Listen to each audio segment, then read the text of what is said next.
This is Open Door with Vince Robinson. In-depth conversations with people who are making a difference in the lives of others here and around the world. Culture is at the heart of who you are. Know your culture, find yourself on Open Door with Vince Robinson. Grand Dawn and Great Rising, Cleveland, Ohio, and the rest of planet Earth. Welcome to another edition of Open Door with Vince Robinson. I am pleased to embrace the new format that we have right here on Cleveland's Urban Alternative 95.9 FM WOVU. And my first guest in this mode she's got quite an impressive resume. She's a professor of constitutional law at John Jay College of Criminal Justice. She teaches classes in constitutional law, race and the law, evidence, and gender and justice. She taught in the Africana Studies program at Vassar College prior to John Jay. She's a civil rights attorney who litigated cases for Southern Poverty Law Center in Alabama, Community Legal Services in Philadelphia, and the NAACP Legal Defense Fund, Incorporated. She addresses audiences nationally and internationally. She's spoken on issues of law and justice in Ghana, Rwanda, England, Wales, Canada, South Africa, and before the United Nations in Geneva. Professor Browne-Marshall is the author of many articles and the books, including She Took Justice, The Black Woman, Law and Power, The Voting Rights War, the NAACP, and the Ongoing Struggle for Justice, The Constitution, Major Cases and Conflicts, and Race, Law, and American Society, 1607 to present. And she is the author of a new book. It's called Protest History of the United States. She is Gloria J. Browne-Marshall, and she's on Open Door with Vince Robinson today. Thanks for joining me. Thank you, Vince. That is quite an impressive resume, my sister. I'm tired. And I didn't read all of it. I just read the first two paragraphs. Quite impressive, and we want to get into your constitutional law background and all those other areas that you have traveled and traversed. But before we get to that, I'd just like to get an idea from you about who Gloria J. Browne-Marshall is. Well, I'll tell you this. I'm an activist advocate in my heart. I'm a writer. I started off as a playwright and then went to law school, but I always wrote plays even when I was in law school. And afterwards, I like to say that the theater people didn't know I was in social justice law because they don't get up before noon. So they didn't know what I was doing the other part of the day. So I would do theater at night, get up and go to work and have my law job during the day. And it's not as though I looked at one as better than the other. I'm not one of those people who's a writer who thinks, oh, if only I could get rid of my law job, then I can write full time. I like different aspects of both because they all come from a social justice core. So I'm a civil rights attorney. I've not been one of those people who started off as a prosecutor and jumped the fence and went over to the other side. I've always been in social justice and law. And I have always been a writer in some form or another, whether or not it's poetry or plays or books. Protest History of the United States, my most recent book, is my 7th book. And I don't write just for the fact that I'm a professor. I'm a tenured full professor, so I don't need to write anything. I haven't needed to write anything for years and years. I write because I'm a writer. And I enjoy the arts, but I also have a nonprofit organization, the Law and Policy Group, and we publish the report on the status of Black women and girls, which is going to come out, launch on Saturday, and it's the only ongoing report on the state of Black females in America. We've been doing it for many, many years. So I just try these different ways in which to express what I have inside of me and be creative. I can do the straight, narrow, traditional type of work, but at this point in my life, after this book, I'm working on my first novel that hopefully will be historical fiction that comes out in the next years or next couple of years. So the writing is something important. And I also have a film. This is my fourth film, but this film is one approach not approach. It's based on my book, She Took Justice, a Black Woman, Law and Power, that came before A Protest History in the United States. And my film, Before 1619, She Took Justice, is about Queen Nzinga and my travels to Angola to try to see the Angola of the past with Queen Nzinga of the 1600s, who fought the Portuguese to try to stop the slave trade, and how she is this bridge between, that time period, Angola, and African Americans today. So I try to express myself in many different ways, and just feel blessed that I'm able to do that over all these years. And yes, sometimes I'm a little tired, but I'm also using the rage and disappointment of being African American in a racist country to fuel me doing positive things, as opposed to letting that sit on my heart. And so when you see all these different projects, you see me using that frustration, disappointment, and rage as fuel to try to empower, inspire, and enlighten my community primarily, and the rest of the folks in the world as well.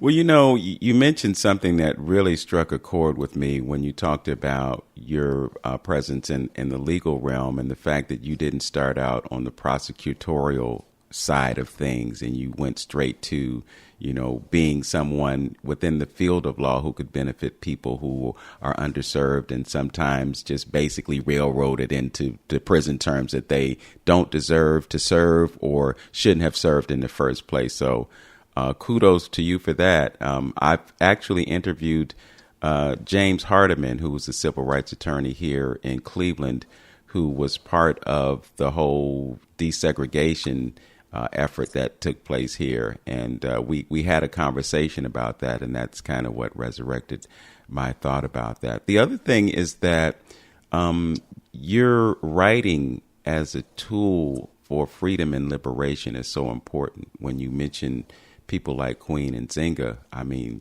let's face it, we don't learn about Queen Nzinga in our history classes in America. Somebody has to tell that story. So for someone like you to bring that up and then put it out there is a beautiful thing.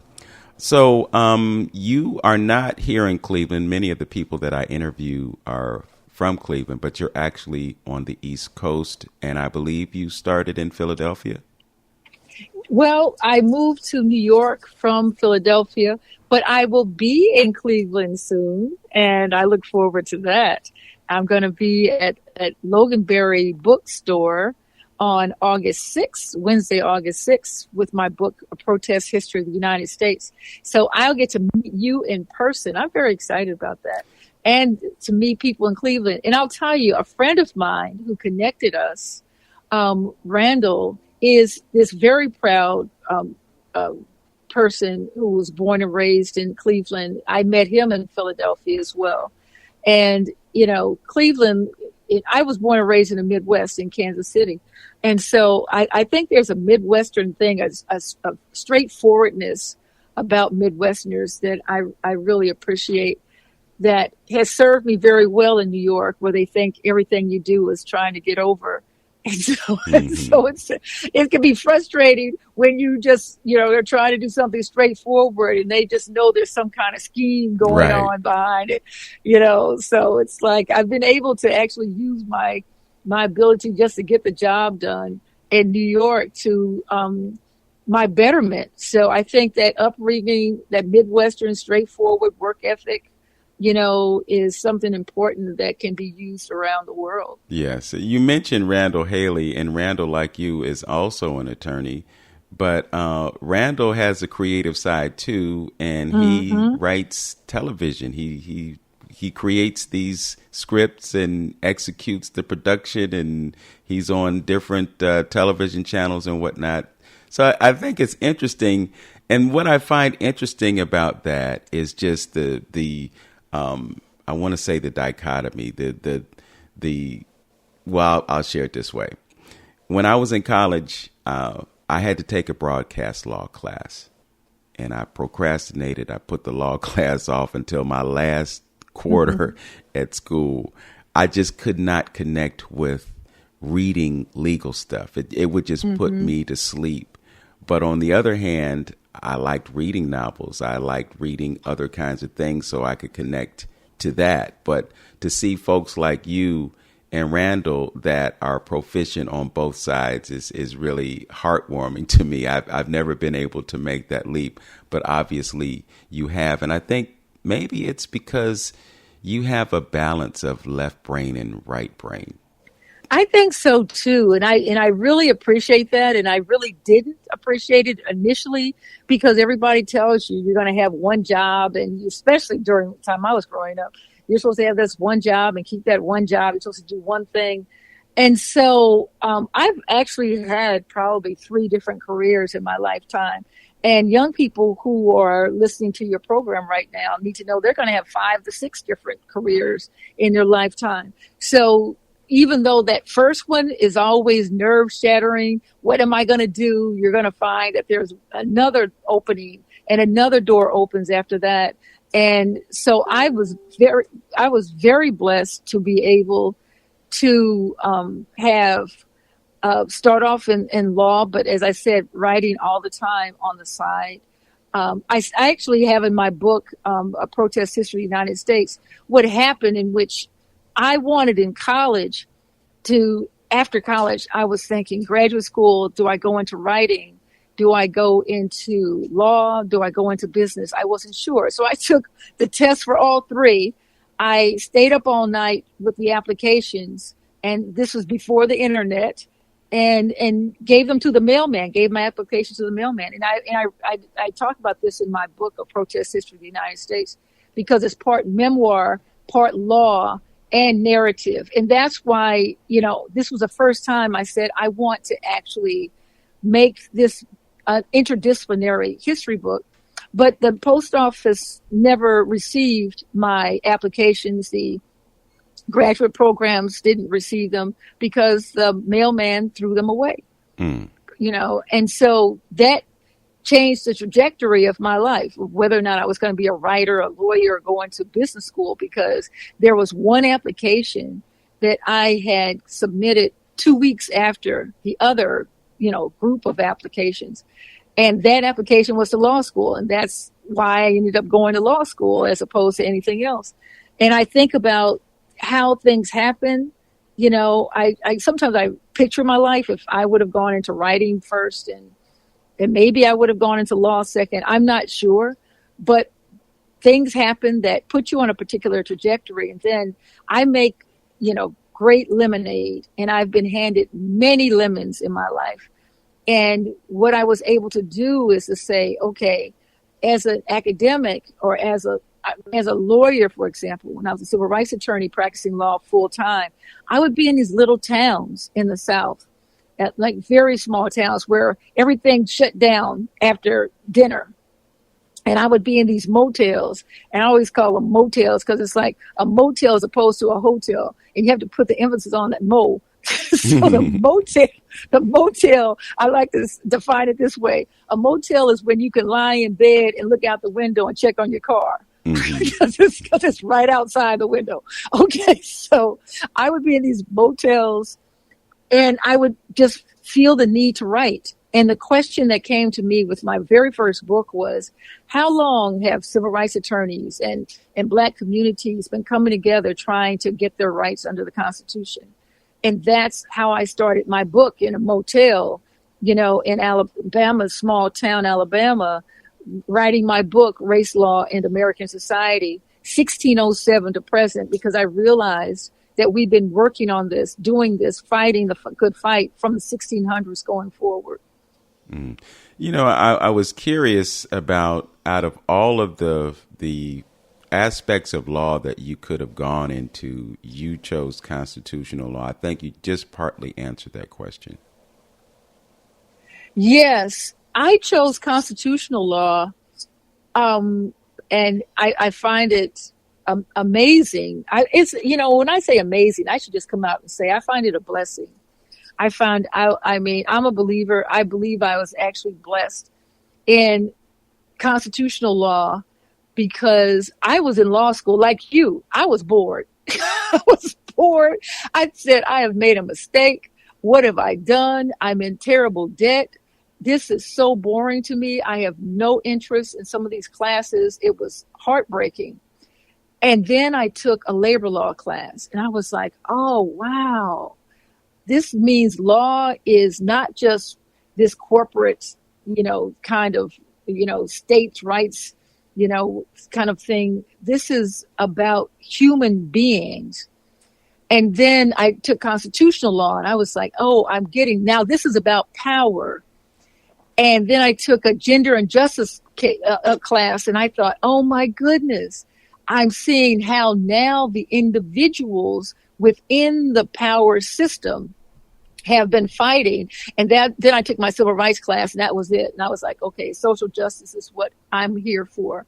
So to be able to look at the Supreme Court as this arbiter of what's constitutional then piqued my interest.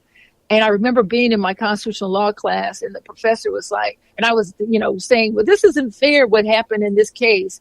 And he said, well, that's what the Supreme Court did. And I said back then, well, I'm going to do something about that.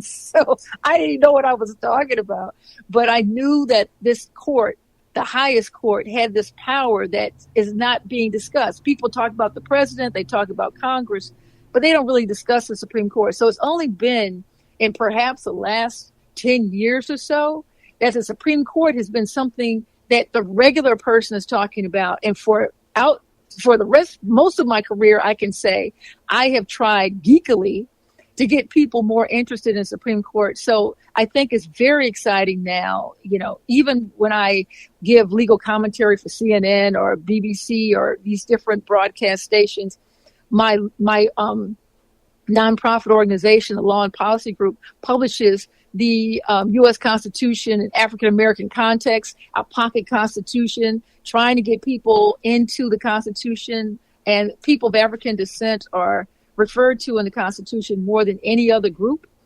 So just trying to get people to see their power.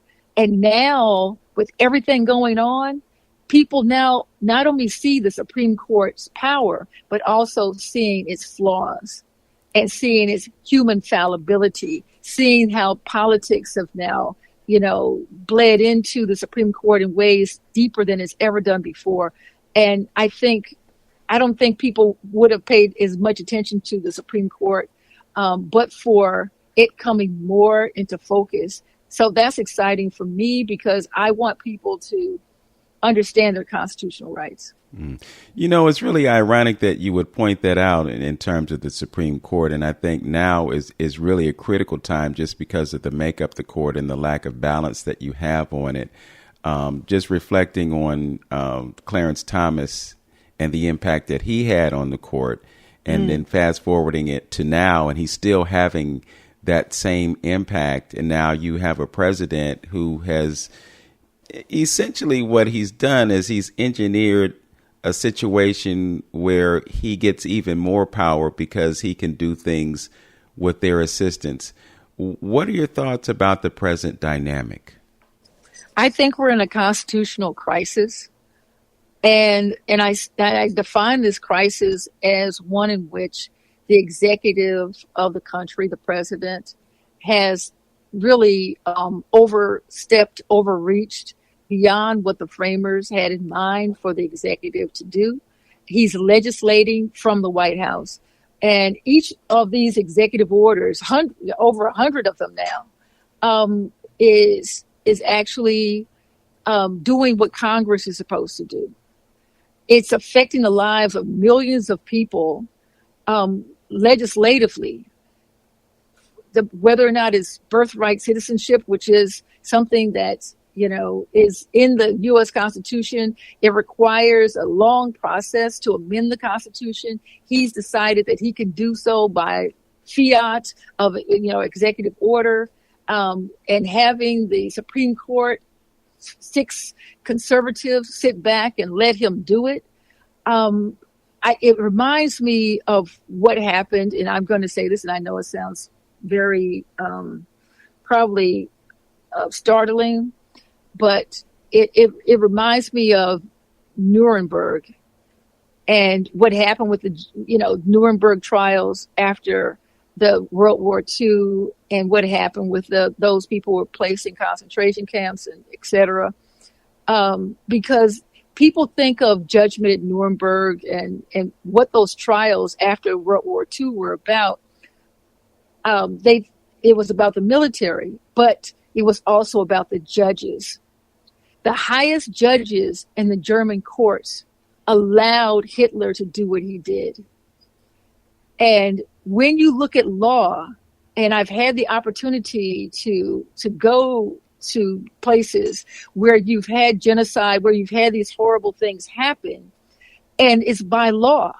So what they did to people to the Jews and to others during World War II was legal. They passed laws to do it, and the judges upheld those laws. So we're looking at situations in which the Supreme Court is abdicating its duty and politically giving this ideology of ultra-conservatism and authoritarianism that Donald Trump is advocating. They're giving him the power, expanding the executive beyond anything the framers had in mind, and being so disingenuous about this originalism. Speaking of Clarence Thomas, when Clarence Thomas now is about to try to gut once again another provision from the Voting Rights Act. This black man is doing this, who's married to a white woman who lives in Virginia. And the reason why I raise this is not about interracial relationships, it's about the disingenuous nature of Clarence Thomas, where he's talking about originalism, where Virginia is the state where Loving versus Virginia, the Supreme Court case that came about because of its state's denial of interracial marriage. So we're going to originalism. Clarence Thomas couldn't be married to his white wife in Virginia. So I'm concerned about the money that he's taken, the gifts that he's taken, the trips, the vacations that he and Alito have taken. They've undermined the credibility of the court politically, but they've also morally undermined the credibility of the court. It's supposed to be this neutral body.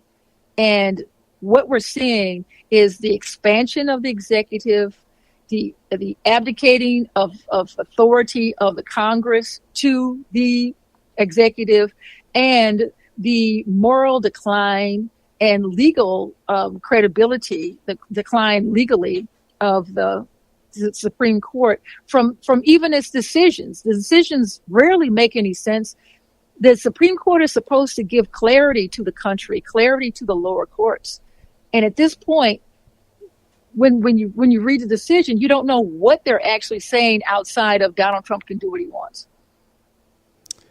That's it's really kind of disturbing. And as you were expressing what you were expressing, I was just thinking to myself, what can we do about that? You know, the sole power that we have as quote unquote citizens is in this country is the power of the vote. We also have the right of petition. And so legislatures around the country are doing what they can to push back on that. But what can we do to reverse the damage that's being done in the nation's highest court and the nation's highest office of the president?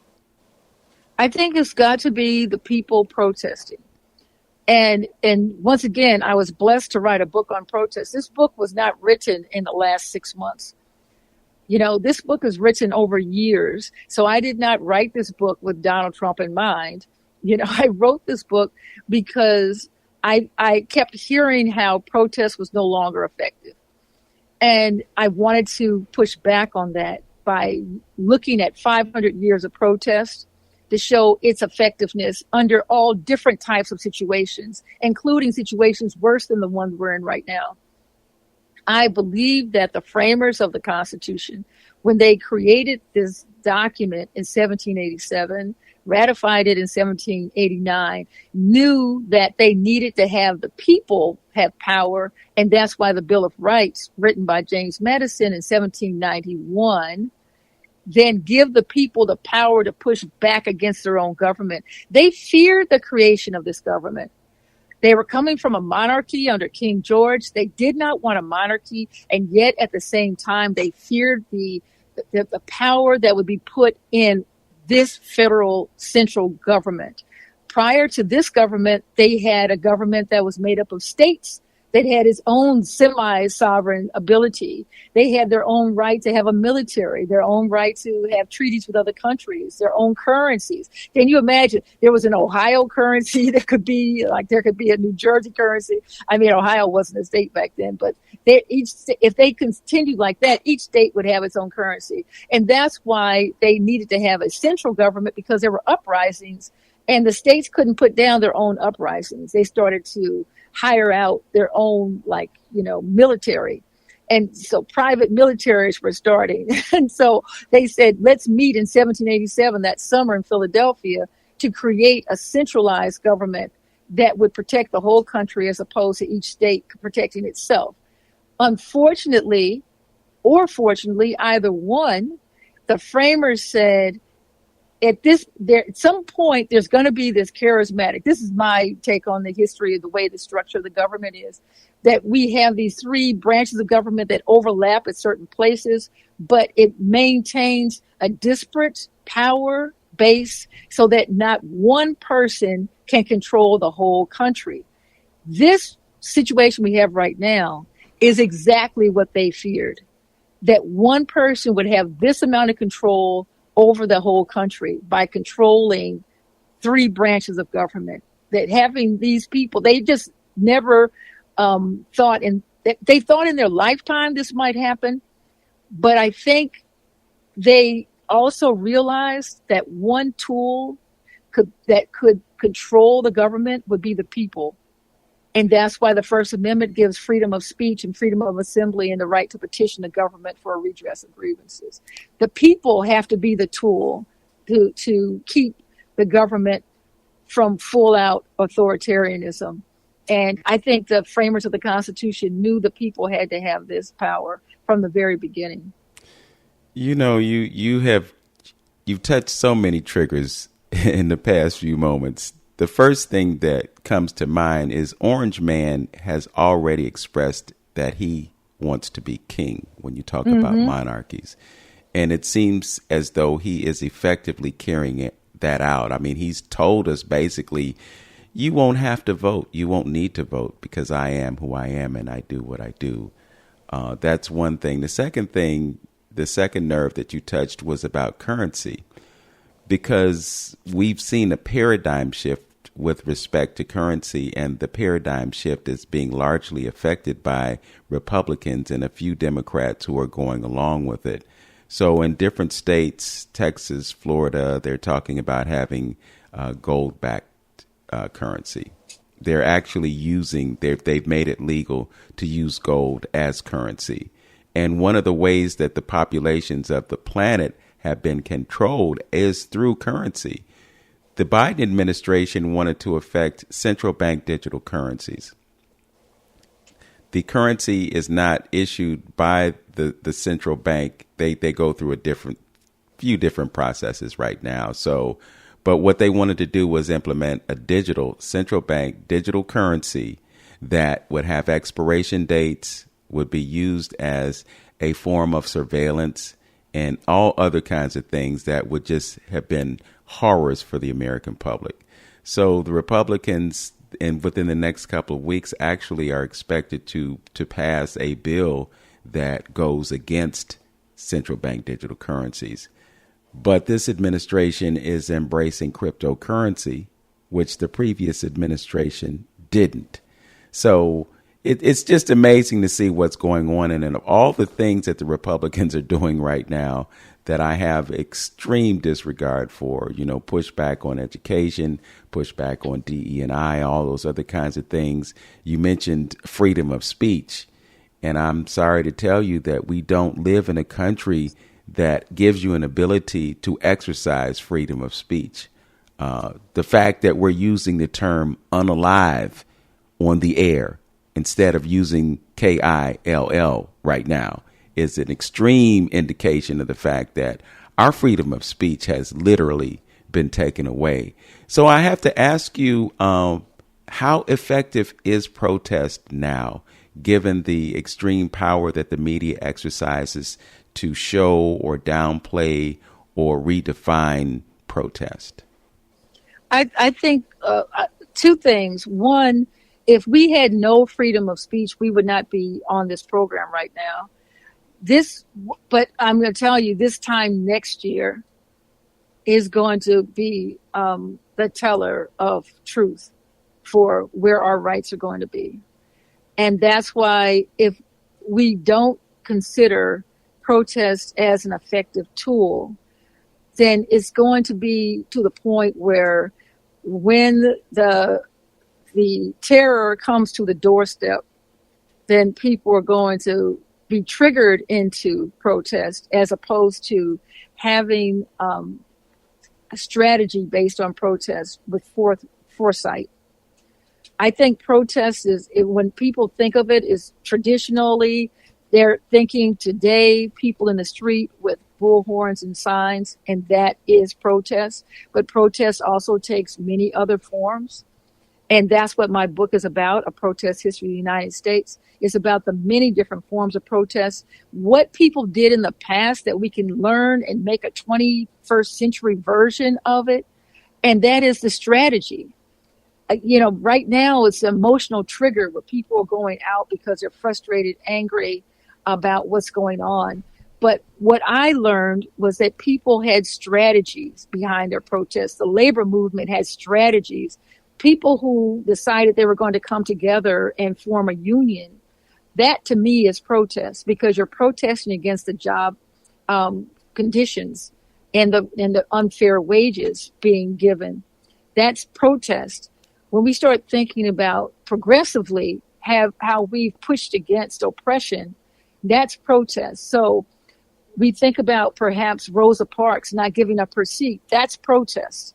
We know that to be protest, and yet we don't consider when we say no to something or yes, when we have a fist in the air or take a knee, when we do all these things, they're all aspects of protest.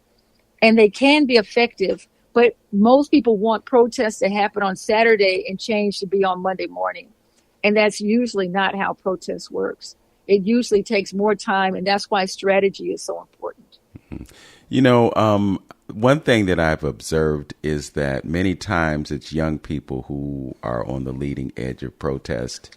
And the reason for that is that some of us who are further along in our careers and whatnot feel like we have so much to jeopardize if we go out and raise our voices in the street or by any of the other methods that you spoke of.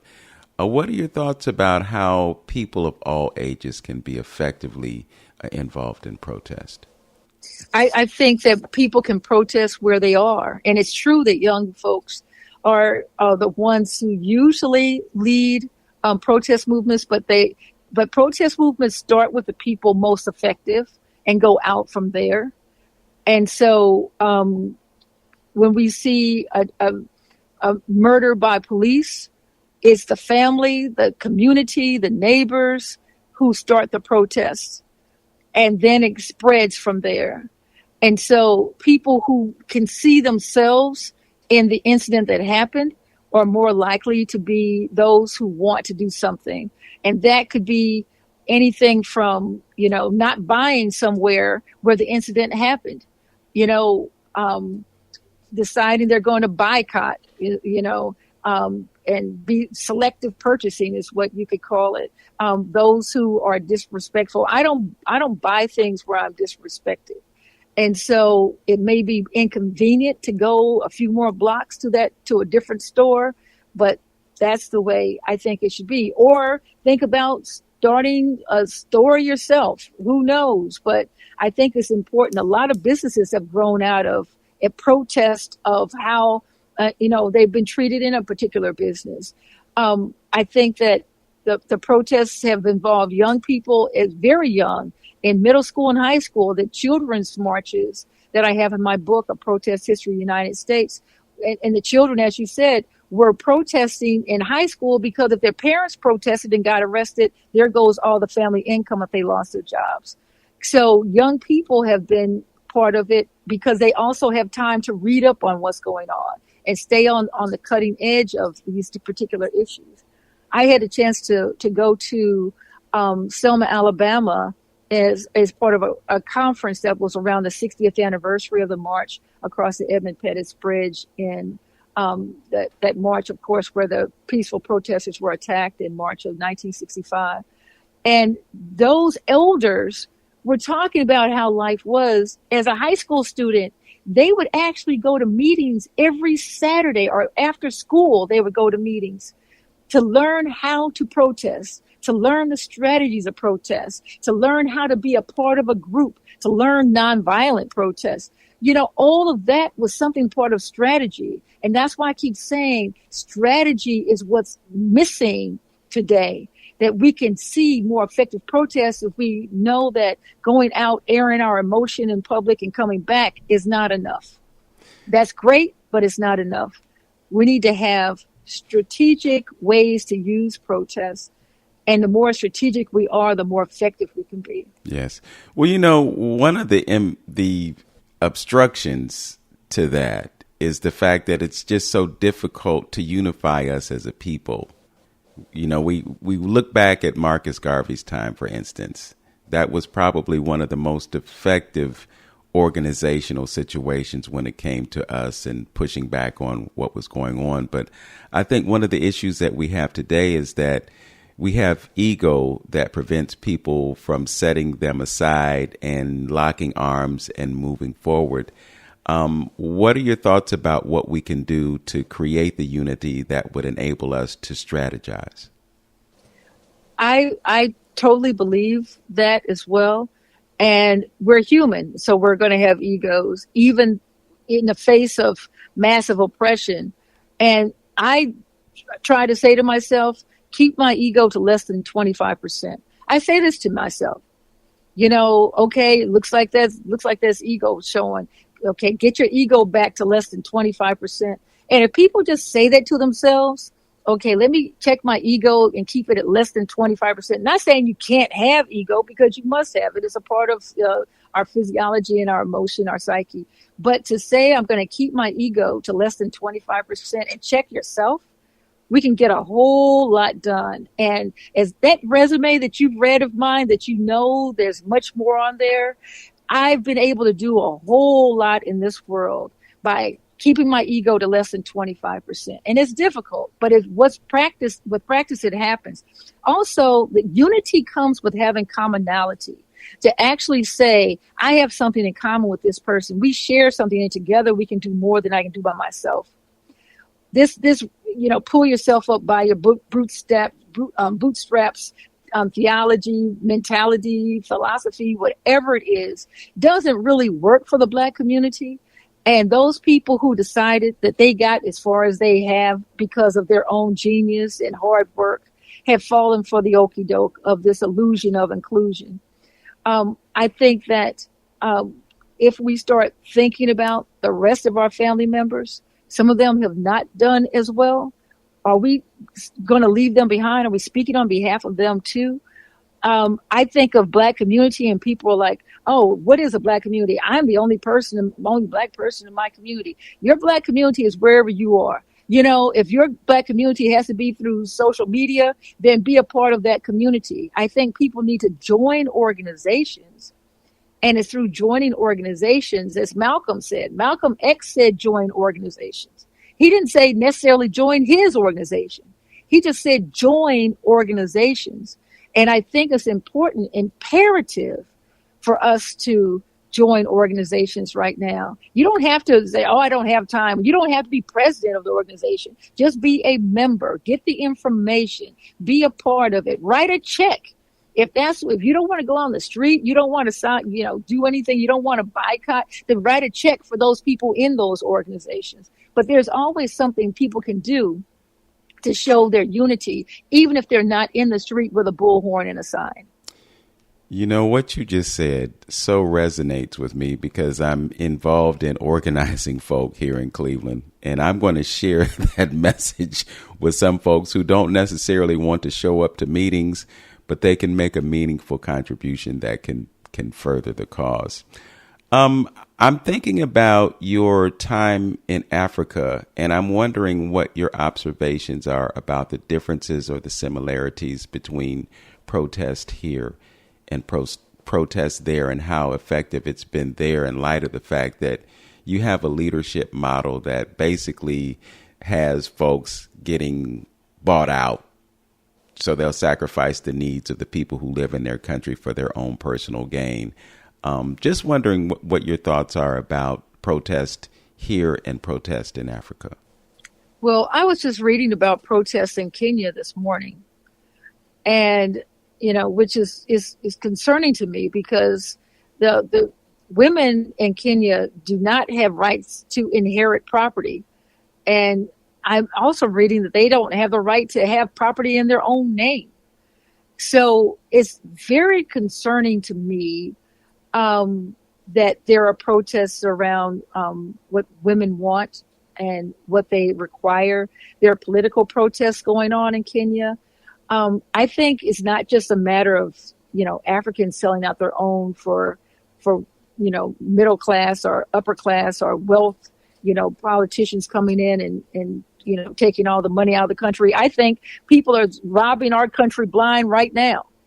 As we speak, these white folks are robbing our country blind. I think there are Black leaders right now who have sold out on ego. And one of the reasons why you don't see like other leaders rising up is because they've stopped the system of any leaders. So when you look around, you're like, well, where is everybody here? Why aren't there other people standing up? And that's because there are people in positions right now who stopped the growth and rise of other leaders in this country because of their egos. So ego is not something that's African. Ego and being bought out, it takes place all around the world. And as I said, we're human too, but you have to say, what did our ancestors do? How did our ancestors navigate this?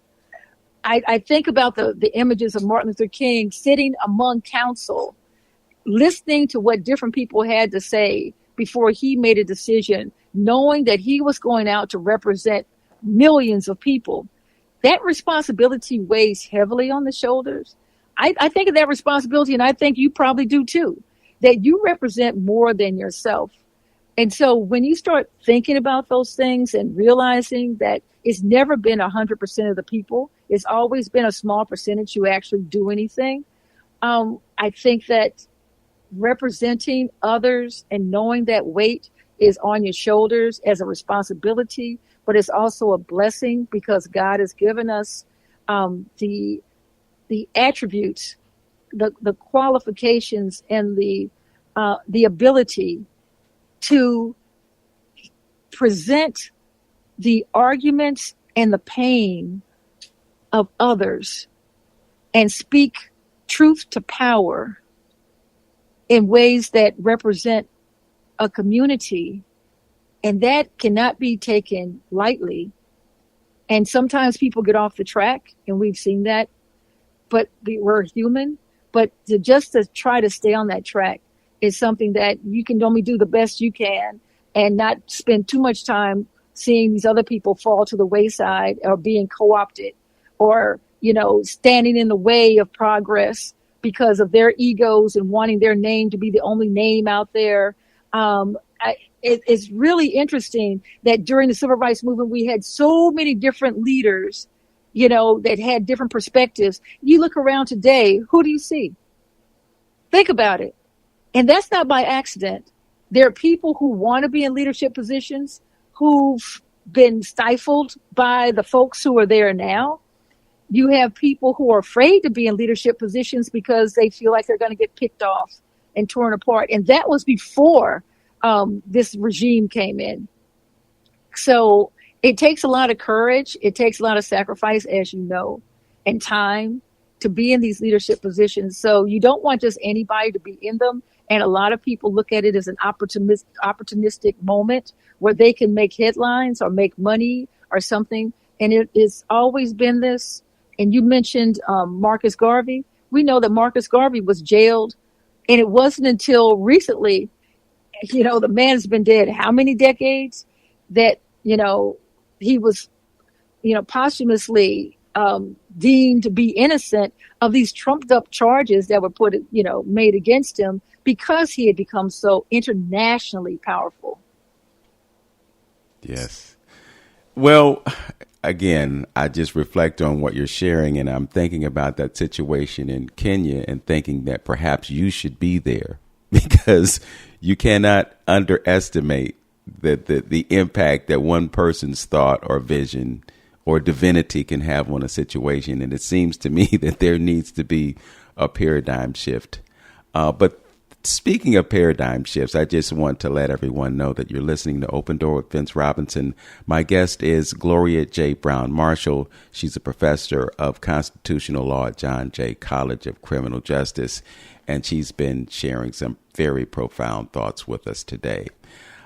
As I was doing my online research about you, I ran across an image of you with an EMMY in your hands. Can you talk to us about that EMMY and what it means to you and what it was for? Once again, I'm being geeky, but I wanted people to know more about the Constitution and the U.S. Supreme Court. And so WHYY, which is an NPR and PBS affiliate in Philadelphia, produced and I hosted and is an animated series called Your Democracy. And Your Democracy is available online for free. You can go to whyy.org and find it. It's 10 animated episodes that are 5 to 7 minutes long. Teachers can use this in their classes. If you want a refresher on the Supreme Court, how it works, or the U.S. Constitution, it's done in a way that's entertaining, but it's also very clear cut. And Your Democracy is the name of it. And it's on YouTube. If people go to YouTube, you can find Your Democracy. I really want it to be used in classes, and that's why there's no license for it. There's no fee. There's no cost. It's free. And I won an Emmy for it. And that was just such a wonderful moment. If you can imagine being this geek professor who's trying to get people to know more about the Constitution. And I win an Emmy for this animated series. I also was awarded the Silver Gavel Award, which is one of the highest awards of the American Bar Association.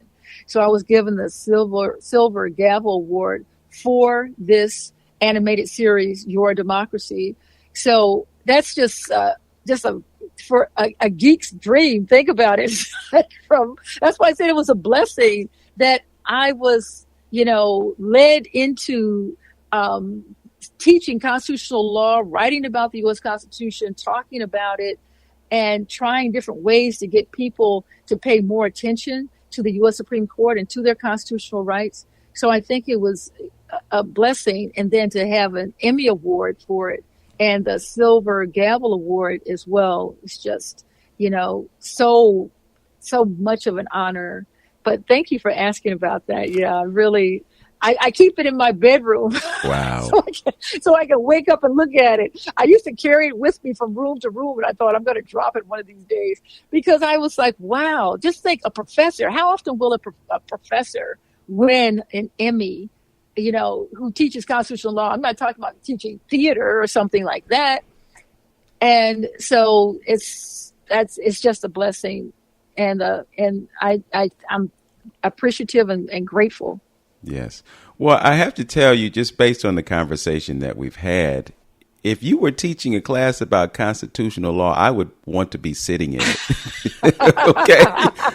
Because you've just made it so relatable. And secondly, I would say that the fact that you did it as an animated piece and it was in such a short form is really appealing too, because folks have such short attention spans these days. you can actually read them if you can reach them if it comes in a shorter format. So I think that makes a lot of sense. And I think we're also now moving into a place where we can use AI to create this content and bring it to the masses. We're suffering from a lack of literacy, which means that people are less likely to pick up a book and read those kinds of things. But if you can give it to them in a visual form that they can relate to, then you can get that message across, and the content can do a world of good. So producing these kinds of things is so important. You also meant... Go ahead. May I just add this one thing? Yes. What I also find exciting is that I've entered my documentary film as well as my other films, but my documentary film, before 1619, She Took Justice, into film festivals. So I decided I would enter my animated piece, Your Democracy, in film festivals. Those film festivals, I decided to do them internationally, have shown me there are people in other parts of the world who are watching Your Democracy. I mean, right now, it's been viewed in 30 countries. It won awards in India. So it's just amazing that this animated series, and I want, please, teachers, please go get Your Democracy, show it in your classes. I show it in my classes.